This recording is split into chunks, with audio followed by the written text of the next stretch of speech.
have been involved with hospice as a nurse, a volunteer, a director of an agency, back to volunteering, and now on the receiving end.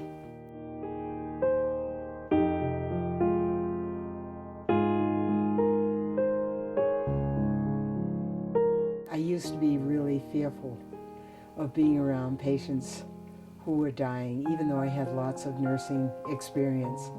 It was a situation that filled me with dread. And now my situation is, my understanding is just so much different from that. I was diagnosed with bladder cancer in March of this year, and it's a very fast moving type of progression, because we're just in, we're approaching the end of September 2011, and I'm at this point stage 4.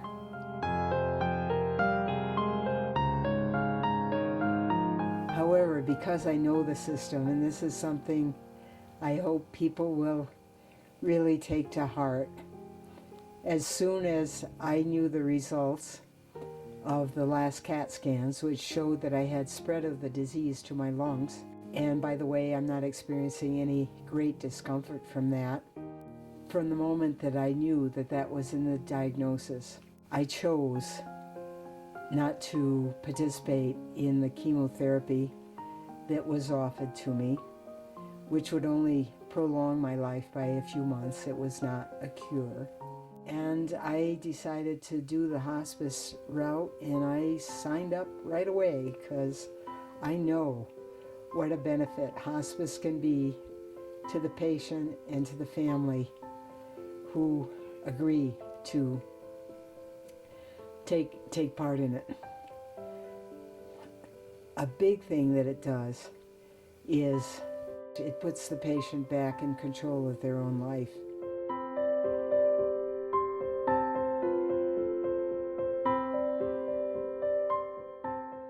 I had been poked and prodded and stuck with needles over the preceding 3-4 months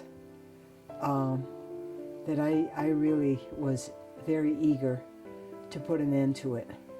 At the time, I was a resident in a nursing home, and although they were giving the best possible care they could, it was not the way I wanted to go.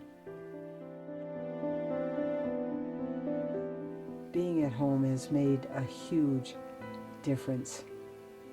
There's someone that I can call 24 hours a day, 7 days a week, who will help me find the answer or will come out and help me solve the problem, whatever's going on.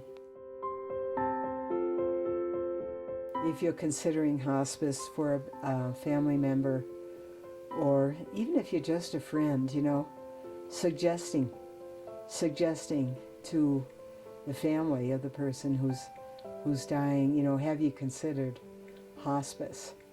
And maybe showing a copy of this tape or learning more about it yourselves so that you can help them, because Americans are still very, very uncomfortable with death.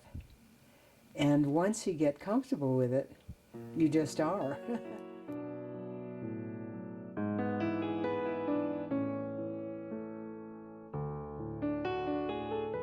Oftentimes when I hear of someone who's very ill and not expected to live, that's my first question, do you have hospice?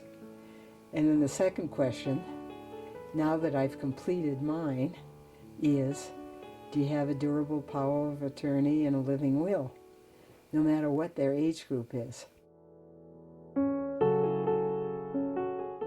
I'm going to take advantage of hospice. I'm going to use it the way it's really intended to be used.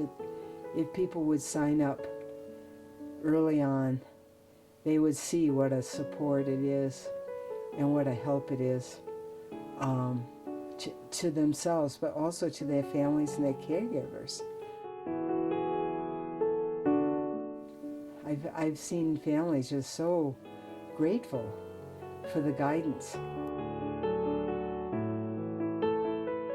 Hospice is not a place, because that's another misconception, that there's a freestanding building, it's something like a hospital, and it's a place where people go to die. Home health and hospice, this is part of the evolution. It used to be just hospice, and so if you mentioned hospice to someone who is not ready to admit to their diagnosis, even when the doctor had been straight with the patient and or the family, now, at least in this valley, it's evolved to home health and hospice of the valley. It's the same team of nurses and CNAs who support the patient, but from the time of a life-changing diagnosis. And most people think of cancer, but heart disease can be a life-changing diagnosis. Alzheimer's, diabetes, Lou Gehrig's disease, a number of things are life-changing diagnoses. And for the patient to remain at home, the family's going to need support. And insurance companies will usually cover this. They definitely cover hospice care, but most of the medications and equipment that a patient might need to make their life easier.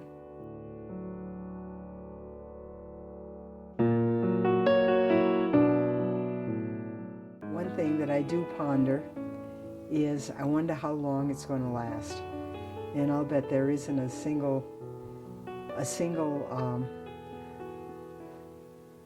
seriously ill person or person who knows that they're actually approaching the end of life who doesn't wonder, how long is this going to go on? Not that this is so bad, because if I just take it one day at a time, 1 hour at a time, it's okay. But I've been athletic all of my life, and I've got this incredible pair of lungs now and a really strong heart, and I'm afraid they're going to work against me. I feel like I've come to a point of acceptance about the fact that I'm going to check out.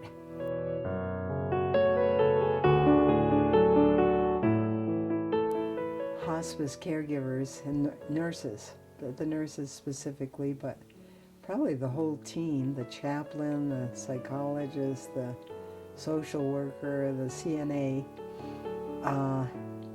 that they are the midwives at the other end of life. And just as a midwife in the old days, and now too in some circumstances, could ease the coming into the world, the hospice nurses ease the transition out of this physical reality.